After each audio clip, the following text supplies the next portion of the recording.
മലയാള ഭാഷയെയും കേരളീയ കലകളെയും ആഘോഷമാക്കി മഹാനഗരത്തിലെ മലയാളികൾ.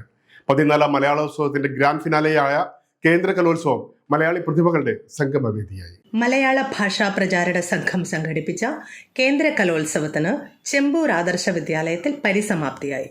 രാവിലെ 9 ആരംഭിച്ച കലാമാമാങ്കത്തിൽ കൊളാബ് മുതൽ കോപ്പോളി, പാൽഗർ വരെ വ്യാപിച്ച 10 മേഖലകളിൽ നിന്നായി 1000-ലധികം മത്സരാർത്ഥികൾ പങ്കെടുത്തു. 4 വയസ്സുള്ള കുഞ്ഞുങ്ങൾ മുതൽ വയോവൃദ്ധർ വരെ പങ്കെടുത്ത 23 ഇനങ്ങളിലെ മത്സരങ്ങൾ വേദികളെ ത്രസിപ്പിച്ചു. ഗാനവേദികൾ നാദബ്രഹ്മത്തിൽ മുങ്ങിയപ്പോൾ കേരളീയ നൃത്തരൂപങ്ങളുടെ ചുവടുകൾ മറ്റു വേദികളിൽ ആവേശമായി. കാവ്യാലാപനം, കഥാപ്രസംഗം, പ്രസംഗം, ചിത്രരചന തുടങ്ങിയ ഇനങ്ങളും ശ്രദ്ധ നേടി. കല്യാൺ ഡോംബിവിലി മേഖലാ ടീം കൂടുതൽ പോയിന്റ് നേടി ചാമ്പ്യൻഷിപ്പ് നിലനിർത്തി. നവി മുംബൈയും പശ്ചിമ മേഖലയുമാണ് 2ഉം 3ഉം സ്ഥാനങ്ങൾ സ്വന്തമാക്കിയത്.